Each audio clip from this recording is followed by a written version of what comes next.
Disclaimer: all views, thoughts, and opinions expressed by us are our own and do not represent the views, thoughts, and opinions of any organizations that we are part of. The material and information presented here is for general information purposes only. The names and all forms and abbreviations of any entity mentioned throughout this podcast are the property of its owner, and its use does not imply endorsement of or opposition to any specific organization, product, or service.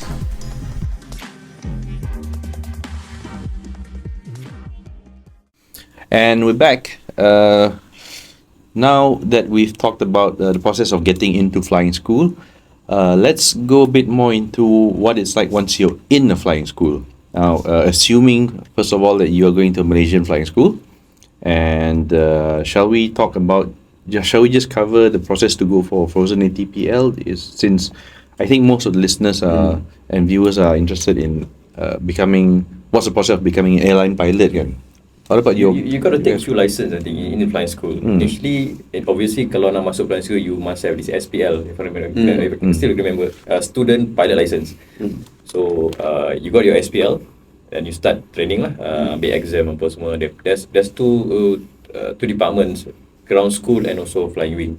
Yep. And then, once you got your SPL, you can start to take a paper for PPL, private pilot license. And after that, you start flying for a few hours to get your PPL before you start your CPL training. Correct. Commercial pilot license. And CPL, they got commercial pilot license with instrument rating CPLIR. Yeah. Right. And nowadays in flying school, they go straight for frozen ATPL.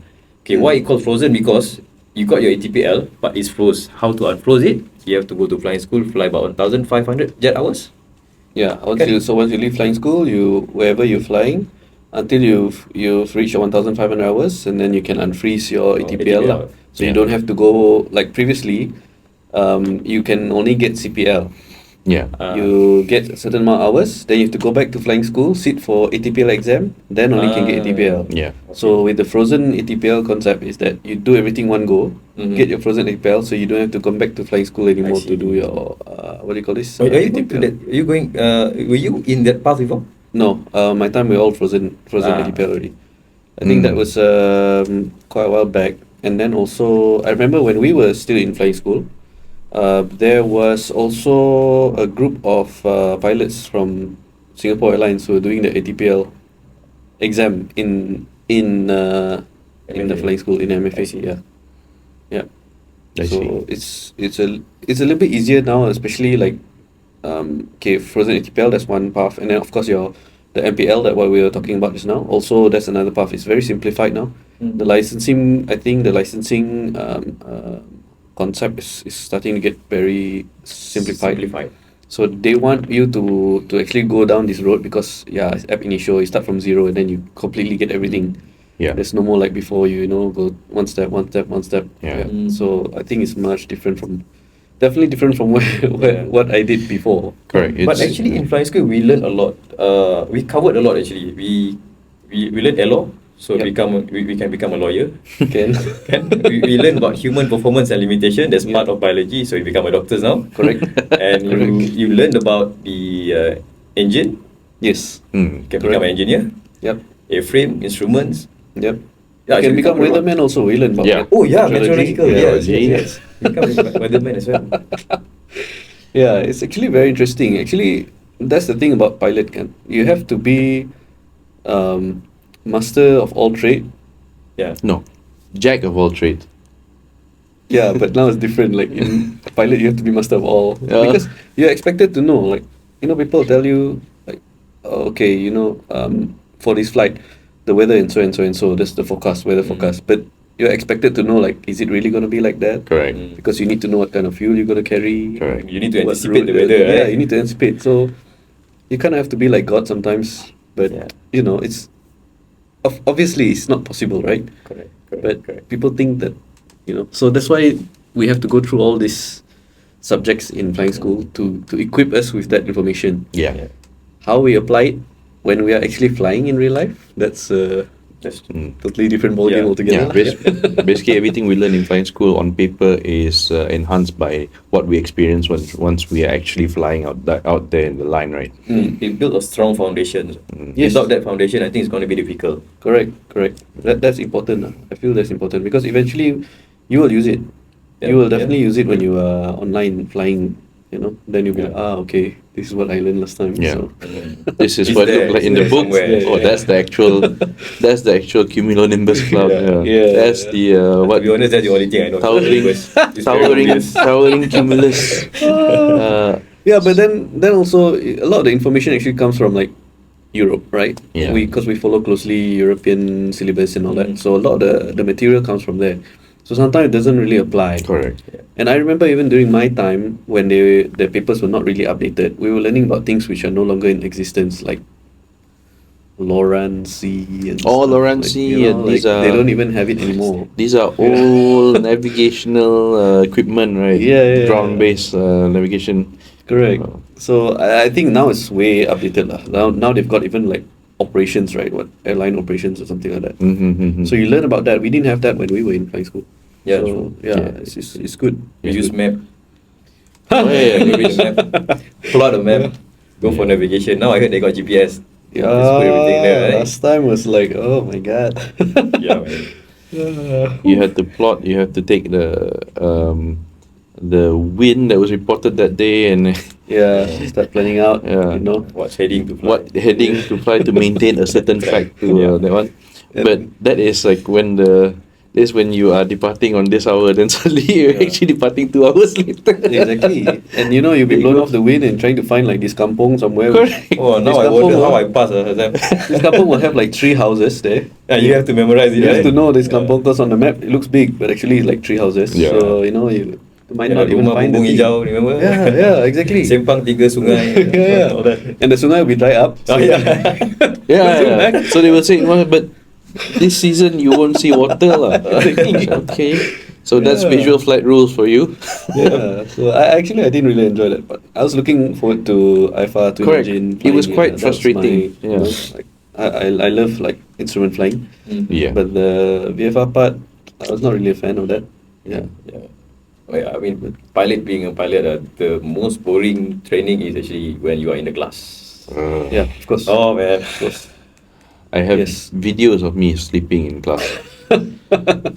Taken by Yeah. my batchmates, and I was in the front row. Oh, but that's the thing, right? Yeah. Because when we are studying all these subjects, sometimes it can be very dry and very boring. Yes. But you have no choice. But we have to know all these Correct, things. correct. And it's harder when you don't have the experience. Yeah. Because you have to imagine things that How to you apply it. yeah Why you you only learn know this what you thing. know, right? Mm. So how are you gonna know something which you don't know yet? And What the heck is a cold front? You know? Yeah. Oh, Yeah, I hate that. Cold That's one of the things What's that I a didn't warm like as front? well. And these are things that we don't really see, especially in our region. Yeah. remember Sumatras? Yeah, Sumatras and Sumatras you know type of weather. ITCZ. ITCZ. Oh, yeah. Intertropical enough. Convergence Oh my God. Zone. Yeah. So But this all one this- applies to us it actually. Yeah, applies to that's the us. one See, thing that that's applies the to us. thing, yeah. Yeah. So Is it? Yes. Oh, yeah. The winter and Yeah, summer cycle. Oh, Especially when you don't fly to pretend, India come kan. Well, I'm Yeah. preaching pilot. Oi. Not you fly affected by ITCZ. Yes. you fly cats. So this is like from ab initio, from your student pilot license to your commercial pilot license to your ATPL frozen. It will take, I think, 2 years is a Now it's 2 good years. estimate. Yeah. Yes. Is Now it? it's 2 years minimum. I see. The fastest you can do is 2 years. During my time, you can do it like 16 months. Yeah, 18 months. Yeah. Yeah. I think Yeah, my 16 time it months was was, 16. They will We say did 16 months. 16 months is the ideal. Yeah. It's like optimal lah. That means you're not affected by weather. You didn't pass. You Oh, didn't yeah, fail yeah, a yeah. single test. Not affected by haze. Not affected by haze. Yeah. Well, anyway, after we were suffered in the flying in the ground school, right? Then that is when we started our flying. I still remember 10 hours of flying with instructors, and then they release you to go for solo, and that is the best feeling ever. Up Oh, to today, yeah, man. solo That's flying, the yeah. best feeling ever. I did my solo in Terengganu. Oh, really? You Yeah, did in Terengganu? The detachment training in Terengganu. Oh, okay. We did training there. How was the And- wind there? Strong or not the wind? Well, Terengganu being Terengganu, man. But I think Langkawi is worse. Langkawi weather is Yeah? worse. Yeah, Oh, the wind okay. condition at that particular time. Okay. Best training with it. Yeah, interesting actually. very Malacca was kind of not that. I mean, a bit boring lah. Malacca, yeah. Yeah, Malacca is quite safe. Safe. In terms Definitely of safe. geographical and weather. Yeah, and then Malacca, you guys didn't mix up with airlines, right? In Langkawi, there's an airline arrival. What? Oh yeah, Malacca, true. Airline? What's that? I don't think that. Yeah, Malacca Airport. The No, closest we had like some Indonesian airline, Riau Yeah. Air or something like that. Riau We used to Air, fly in the Fokker 50. Wings are buddy. Wings was That's my time. Didn't have any wings. They would Yeah. come from where was it again? Oh, we had Merpati, Riau Merpati, Right, Fokker Riau 27 and Merpati. Fokker Oh, into 50. Malacca. Yeah, that was like Oh, not bad, Oh, it was like a time machine, man. We went to have a look at the aircraft. Quite cool, lah. Quite cool. Yes. Yep. Nice. And Those we were get the the days. C-130s Those were once the in a while, days, right? Yeah, C-130s. Yeah. Then they'll do the power backs on the runway. Yeah, quite cool, lah. Remember we do straight and level, bank. Yeah. All these flying. Oh, effect of control. Effect of control. Yeah. So those are the very first few things you learn when you start your flying phase. Yep. Yeah, you're gonna learn how to climb, descend, how to maintain level, how to turn left and right. That's called banking. Stall the aircraft. Yeah, how to. There's how another one to like where approach the stall. you cut your engine power and then you glide all the way until Oh, the yeah. I can't remember. PFL. PFL. Yeah. PFL overhead. From away What's you it, cut the power, then you glide. You plan where, land on the road. Then like this Yeah. guy on the motorbike will be like highlighting you. Yeah. How low did you go? Wait, where did you do yours? Oh, no. Oh, because this is Ifato training, is it? This PFL. Don't try this. It's No, more it's than not low, it's not low. It's, It's yeah, not low, it's no. past this. How did you hear the motorcycle? It's not I didn't low. hear lah. I was imagining the horn, like, the guy was like freaking out already. But this is already past a statute of limitation, so I think we're all safe. Yeah, safe. Yeah. Oh, that's one thing also, like, with flying school, like everybody's pushing the limits and everybody Yeah. wants to try new things. and Because you're stuff still like young. that. You're still young, right? But yeah, you always have to think about like, don't be so stupid lah. There's a limit to true. everything. Yeah. True. Because there are people who got themselves into trouble, and Correct. they also got people who got themselves killed Yeah. Oh, because yeah. of this. So you have to. You gotta be serious. Yeah, you got to think a little bit. Yeah, lah. you need to have a level head, yeah. You can do some Yeah. crazy stuff, but Don't do crazy Don't, stuff. yeah, don't. I would say, to be fair, you guys went to flying school. Yeah. this much maybe These two went to flying school at a young age. That's why they were probably thinking like that. When I went to flying school, I was 20, late 20s already. So I tend to overthink a lot. 19, man. I was like takut mati kan. I was takut mati. Yeah. Don't do anything dangerous. Don't be stupid. Yes. Bit lah. Bit only. Yeah. You bit stupid, don't be dangerous. Yeah. Correct. They're not mutually exclusive most of the time. So that's part of. I think that's actually going into CPL already. Yeah. So the next phase, once we do CPL, you'll have to go through a few test flights. I think some general handling practical tests, right? That's what we call that. Pilot test, sorry, GHPT. Yeah. Then you'll start Navigation again. You'll be doing a few cross country navigation before you can proceed to start your instrument rating training, which is you practice instrument flight as opposed to visual flight. You guys are familiar. Visual flight is like everything just look outside. Yeah. The reference is visual. The only thing I like about visual flight is the takeoff and landing. Oh yeah. That's it. The Yeah. next, That's the best view. navigation. Boring. Thanks. Yeah. No. So instrument flying is when you all your reference is done. All your flight references is by all your instruments within in your aircraft. We won't go much into detail for that. Then you work towards doing your IRT is not done during the single engine, right? No. No. You do some kind of instrument flying in the Yes. single engine, but not the full works. Like I think you're just doing to collect instrument. Correct. Yeah. Yeah. Once we've done that, then we start going to multi-engine, right? Yeah.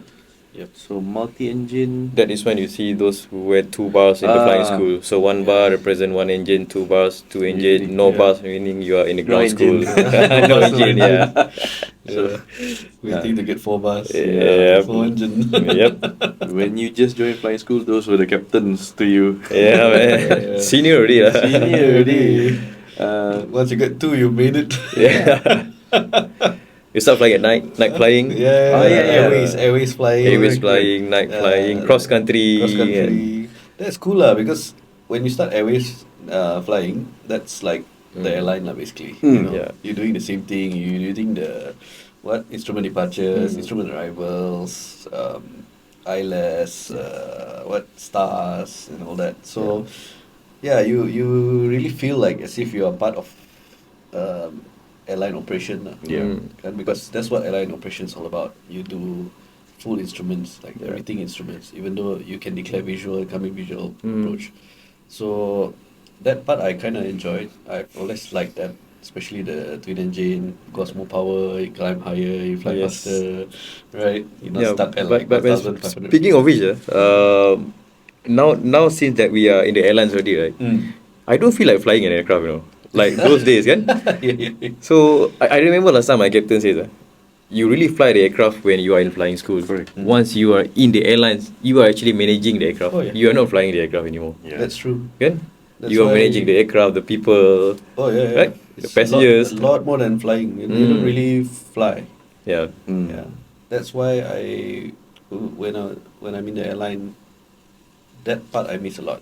So when we were on the wide body last time, we don't have that much handling, right? We don't do a lot of takeoff and landing because we do like K1 sector flying. That means you just fly to, let's say, KL to London, then you night stop. Then after that you do London to KL. Then like that's one trip. So that one trip, maybe in a month we do like 4 of those or 4.5 of those trips. That's it. And like half of the trip you won't be flying because the other team will be flying. Yeah. So you only get a chance to do Radio call. radio calls. Even and all nowadays, that. on radio call, you just use the CPDLC. Yeah, kan? now CBDLC. You know. So yeah, it's different. It's more managing. So when I came back down to narrow body, then a lot more handling. Which was fun lah. Yeah, I really enjoyed that. true. So, and then when you join back like Asia and stuff, you know, we do like 4 sectors, 6 sectors of like flying, lots of handling. Wow, that's fun lah, fun. Yeah, true. Handling always fun. But There's a difference between you flying the narrow body and wide body. Oh yeah. Wide body just do 1 takeoff and landing, Yeah. while narrow body do 6 takeoff and landing a day. Correct. Yes. Yeah. I think we're like going off topic already. Okay, let's go back. That's like for the other Yeah, episode that's for lah. another episode. So you know, Give you a you know teaser. what, you know what's coming lah. Yeah. So that's it. So when you are in your twin engine phase, it's a bit of a taste of what you're going to do when you're in the airlines. You're flying higher than during your single engine phase. You'll be looking down and at your old training areas. 2-man operation. Yeah, two-man two-man crew. operation. Yeah. And that's when you are truly towards the last phase of your flying school. Yes. You'll be doing, I think, about the requirement is 35 hours. 35 on the twin engine. Twin engine, yeah. 35. Yeah. I remember, And yeah. in total, you need to have about 200 hours in flying school. Yeah, you'll have about 200 hours once you will have minimum 200 hours when you leave flying school. Yeah. And So- you can do like a portion of it in Simulator. Simulator, now, yeah. right? Some flying schools have practiced that. I think up to 30 hours in simulator, maybe 10 hours for the single engine, 20 hours for the Like, multi-engine. oh, Yeah. okay. Yeah. All right. And these are fully instrument flight rules type of training. Mm-hmm. So you're doing procedures, you learn how to that's where you practice flying airways. That's how you practice flying with navigational beacons, radios, homing beacons, and How such. to read all the instruments, how to intercept Yeah. radio, Yeah. homing the beacons, everything, Yeah. and then shooting the approach. Yeah, tuning the frequencies. Yes, tuning frequencies. There are much more frequencies when you're flying IFR rather than VFR. Yeah, and that's part of the license as well. CPL IR. That is the instrument rating part where we are flying instruments. Yeah. So yeah, I think the very last flight you do, right, is your IRT. Yeah, the Yeah. IRT, yes, because we do actually, yeah, the last part of single engine is the CPL test, right? CPL GH, general The handling, GH JHPT. PT, yeah. And then after that, when you go into multi, then you're doing a JHPT multi-engine and the Yeah. IRT, right? Yeah. The GHPT is one different one, and the IRT is basically your last flight, which is Yeah. your last test, the instrument rating test. Correct. Once you pass that, and that's it. Finish your paperwork, and then you get Off you go. Yeah, Yep. Off you go. You go to camp, get your license endorsed, and you are now officially an airline transport pilot license. Frozen. Yeah, frozen. Yeah. That's when the next headache comes. Correct. Yeah. So the next headache will be discussed in the next episode. So that's it. That's in a nutshell. 2 years around. About 2 years spent in flying school. Once you get out, that's the next phase of your life. Yeah. Uh, It's totally different. Yes. Some of the cadets they feel that when you're graduated from the flying school, you're already a pilot. Yeah. That's why when you come into airlines, some of the instructors they drill you, bring you back to the ground. You are not a pilot yet. Stay there. You're nothing. You are nothing. They make you feel you are nothing. I think that time was like that. This during my time, which is around 2015 onwards, they reverse it.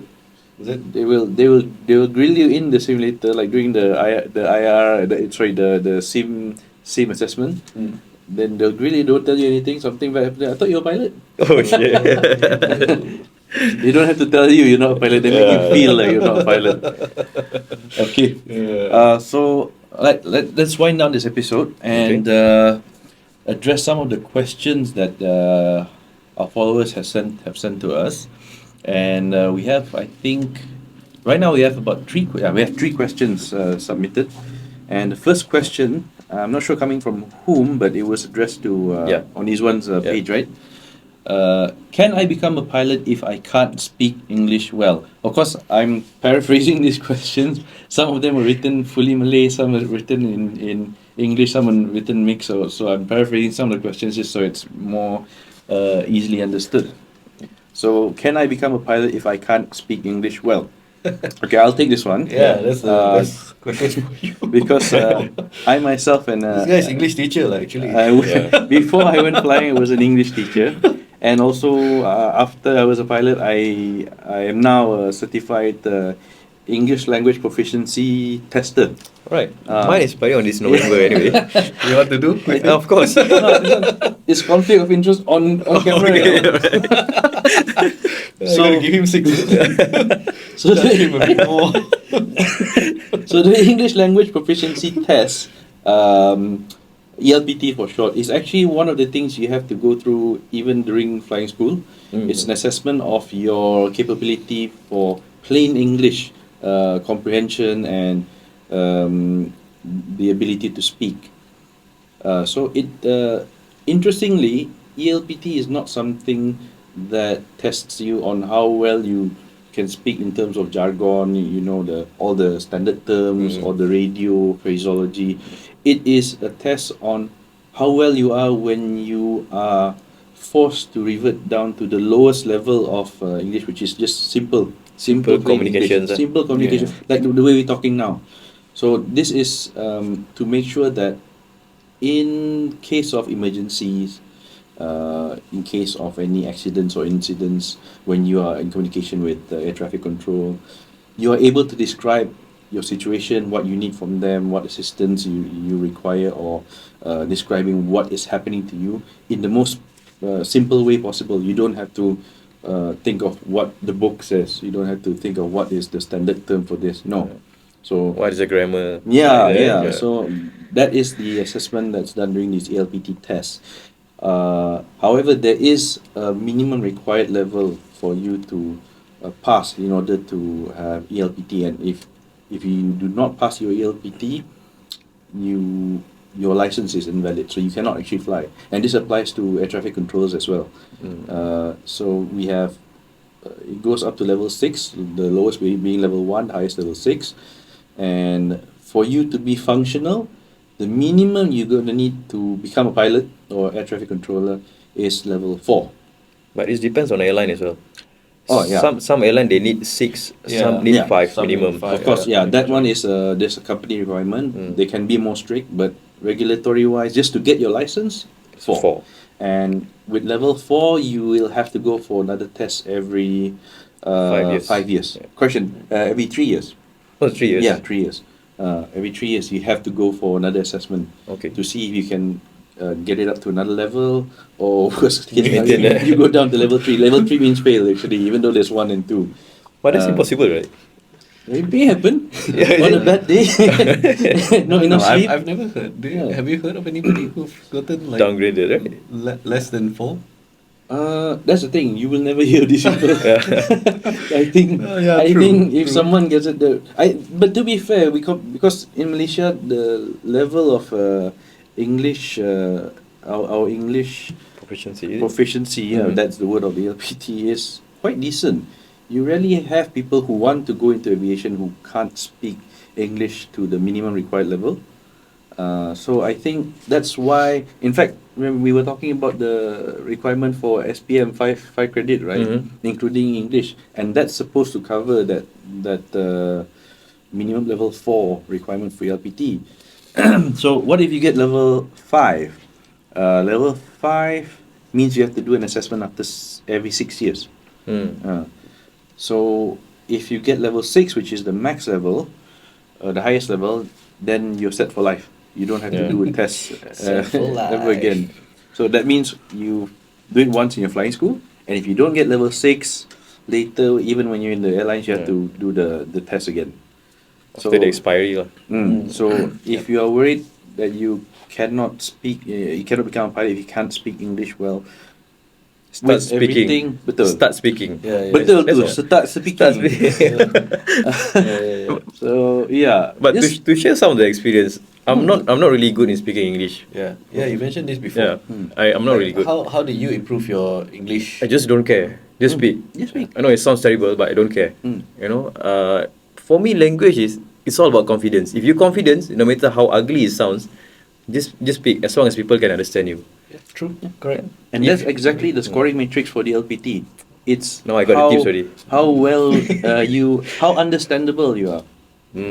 So your grammar doesn't need to be perfect, your pronunciation, and they do take into account that you may have your mother tongue influence.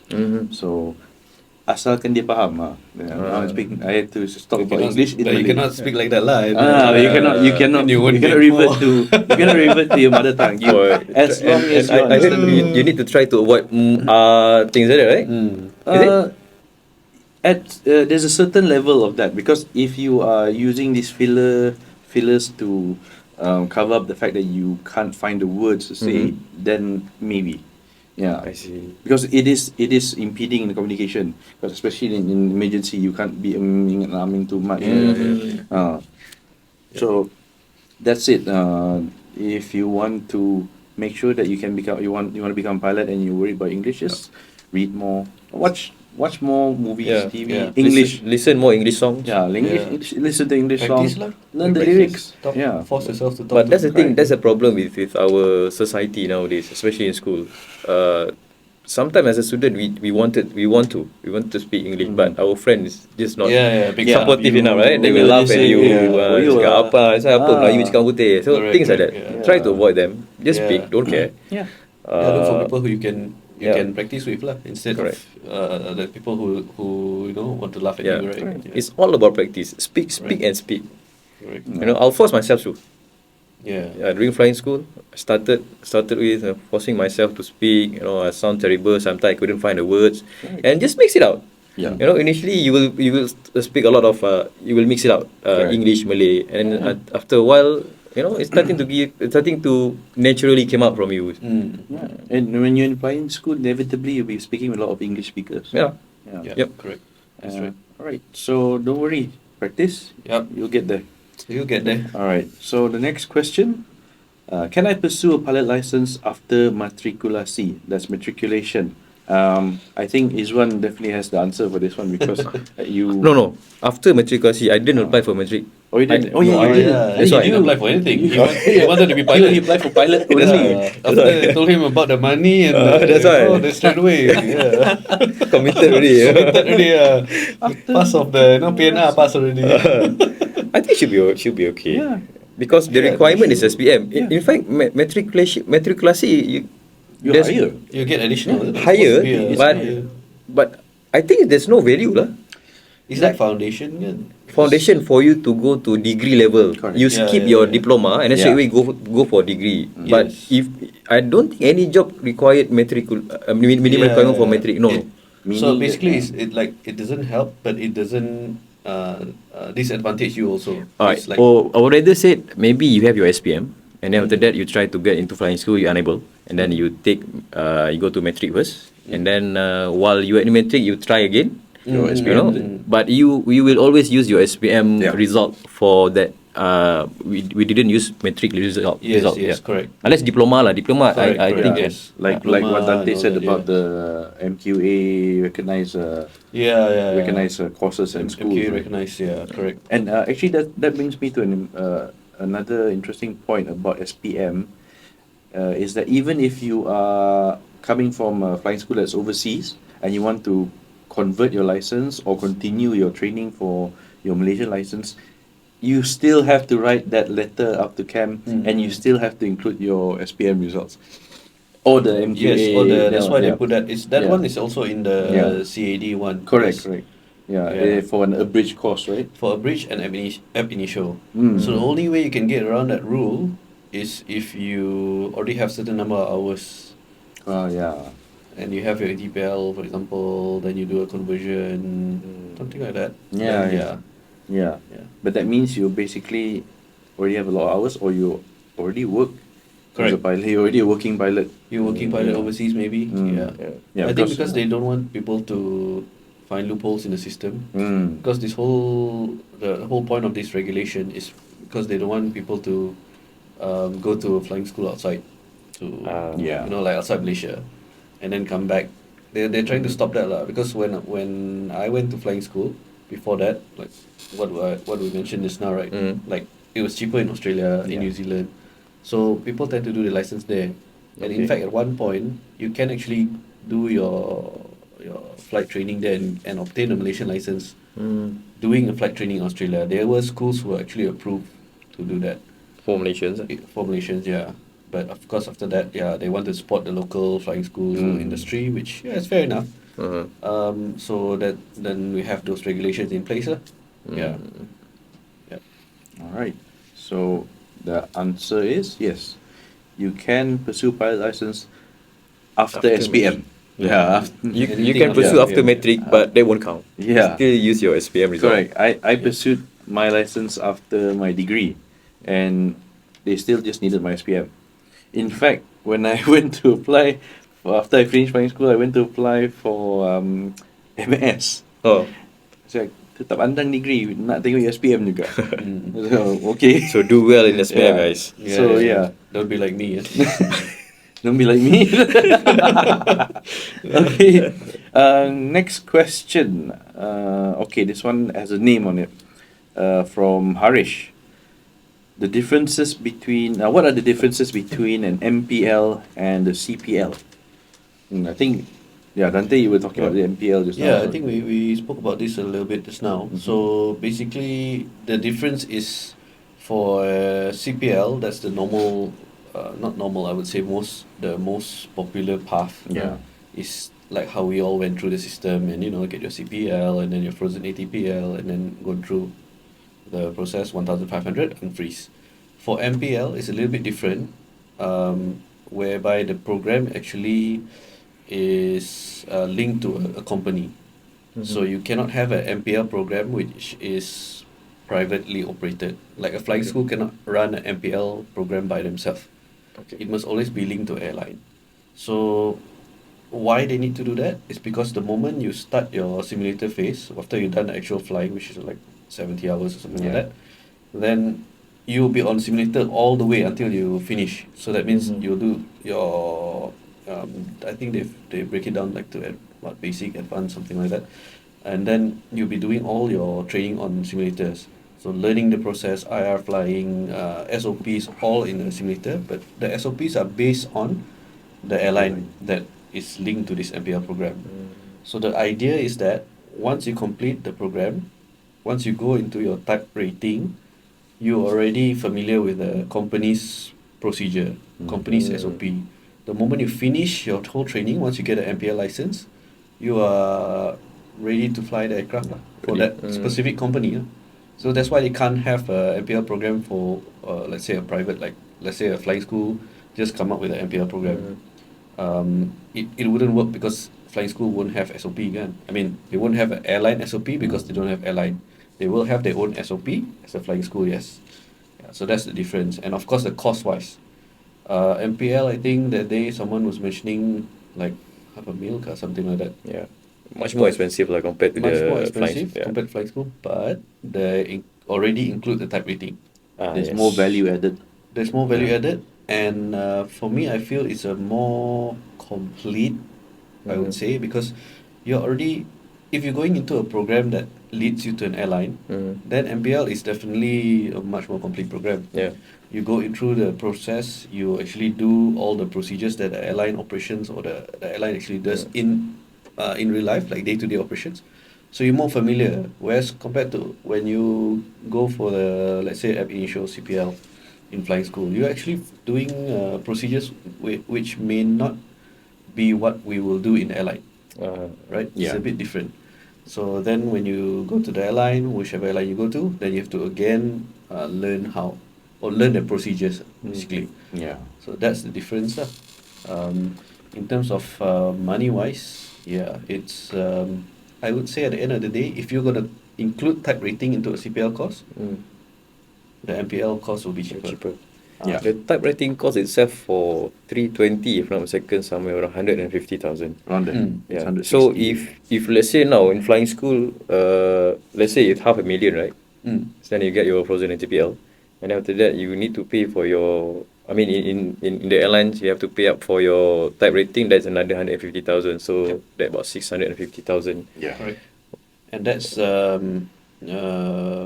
what do you call it? It's on top of the time that you have to spend. So 2 years plus maybe like a couple of months. Yeah. Whereas MPL is like maybe 2 years plus, including everything, like everything complete. Yeah. So And you really learn about the aircraft that you're going to oh fly. yeah. kan? You like that's all you learn. Yeah. Yeah. So yeah, some of the traditionalists, Yeah. they will say like, but you don't have experience flying 200 hours and all that. But to me, actually, if the aim of you Getting a license. getting into this career is to join the airline, then that's the best path to take. Actually, It's the most efficient path. Most efficient, definitely. In terms of time and cost, actually. Yeah. Oh, actually, you said you have to do a minimal amount of actual flying, like 70 hours or something. I think, if I'm not mistaken, it's 70 plus hours. Yeah. On And- single engine. Yeah. It's a If I'm not mistaken, single engine, but I've seen also that they do multi-engine, so I'm not too sure what's the ratio requirements, yeah. because every MPL program is different. It depends on what the airline wants to do. I remember someone was telling me about how there is an MPL program in Japan Airlines, I think, where they actually even include jet, like they actually fly a private jet. To Oh, wow. yeah. There's some what do you call it? Just to get some jet experience. Yeah. Yeah, so it all depends on the airline. How much? There's a minimum, like minimum requirement for the program. Then the airlines will have like their own. Okay, I want to have like instead of 70 hours, I want 100 hours, for example. Yeah. That kind of thing. But if you can actually go down all the way to minimum. But I don't think any airline PL program is minimum. They will always have like additional buffer. But this one I really don't understand. I don't know. I don't have any facts of it. MPL, CPL. Then what about ATPL? Is it from MPL you go to ATPL? Same? So this is the thing, right? So MPL, this is the downside. Good thing that you brought it up because once you get your MPL, you'll be stuck with the airline for the whole duration of your MPL lah, until you get your ATPL. So you can't move. Let's say, okay, I want to go to Middle East lah, for example. Okay. You can't until you get ATPL. Yeah. So that's the downside. You are stuck there, and that's why the airlines love MPL program. because okay. it's another form of bond lah. So you tak laku lah basically to other airline when you hold the MPL license. Yeah. But because it doesn't matter anyways, because airlines outside, they don't want to look at you if you don't have ATPL anyways. Yeah. Oh yeah, true. But So for Yeah, them like to Middle East and all that. for them to get the TPL from MPL, is it also the same 1,500 requirement hours. as a frozen TPL? Meaning they've already sat through the TPL papers during the MPL stage, right? Yes, you don't have to Okay. sit for any more papers. You'll unfreeze it the same way as how By just collecting the 1,500. Collecting your- So it's hours as good as and CPL. It's as good. Yeah. The Okay. only thing is that you can't go anywhere lah. So that means, let's say something happened to the airline, Oh yeah, man. you are stuck. You're stuck, yeah. Okay. So you actually have to go to actually do a conversion MPL to CPL, something like that. There's this thing, it's in the CAD, where you have to convert your license. Otherwise, you're stuck. Yeah. Because a license, you're always stuck with the airline the MPL program that you're with. You see. Okay. Yeah. So that's the downside. These two things is actually a downside. And if I'm not mistaken, a TPL that is built on an MPL, you are still limited to multi-crew operations only, right? Yes, so that's why the name of the license is multi-crew pilot license. Yeah. So you can't fly, let's say you want to fly, You can't have a joyride. go to like flying a club TPL, and fly your Cessna 172. You can't do that with the MPL, but you can with the CPL IR. Yeah. Because there is PPL privileges in the CPL IR. Yeah. So that's the advantage and disadvantage. Yeah, that's a good point actually, you brought up. Yeah, it's a Choose wide- wisely. Yeah. if you have a lot of money and you plan to buy your own aircraft in the future, by all means, Contact us. Yeah, if you want to buy aircraft, Contact them. contact us first. Yeah. contact Dante and myself. You have our IGs, and yeah, all you need is basically a PPL if you're just flying for fun. Yeah.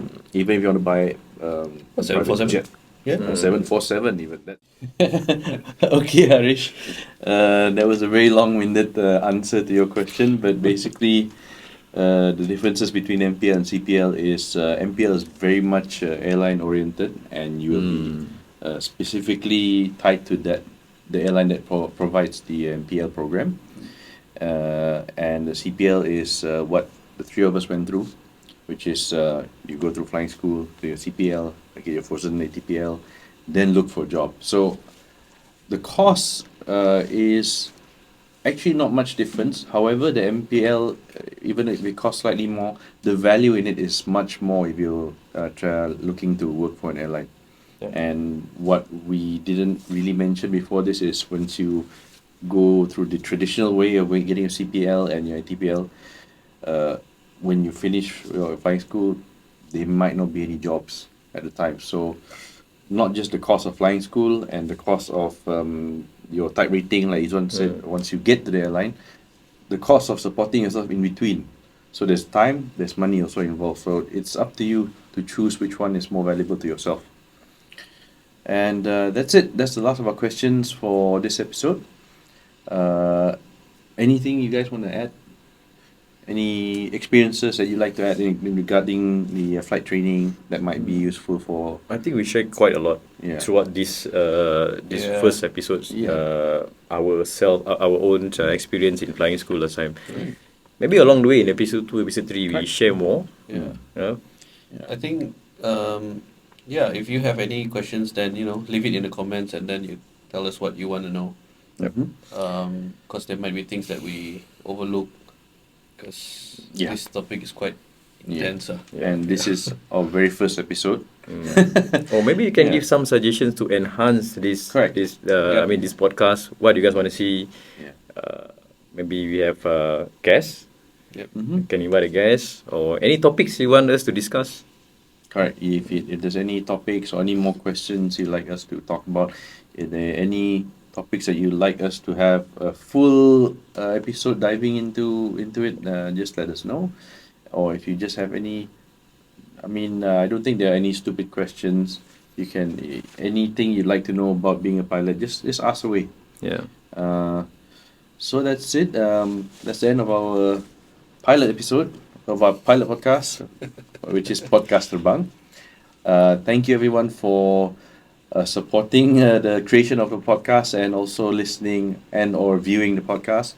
This is our very first episode, so understandably it's a bit janky for now. Yeah. You will see a lot of cuts in between due to technical reasons or otherwise.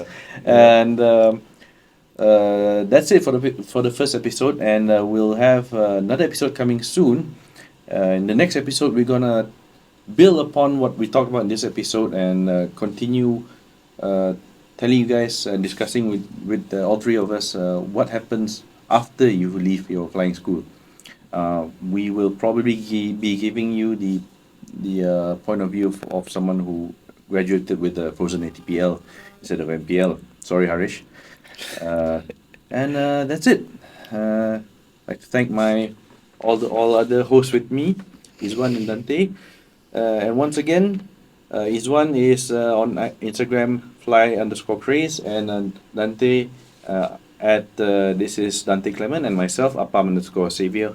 You have any questions, any suggestions, just text us, and we'll have this episode on YouTube for the video one, and audio and video as well on maybe Spotify or any other podcast platforms that we managed to get it on.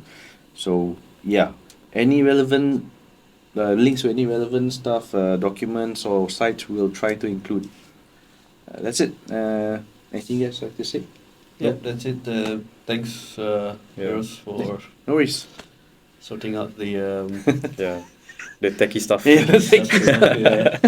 Okay. Yep. Thank you, everyone. Thank you. Right, thanks. Bye. Bye-bye. Bye.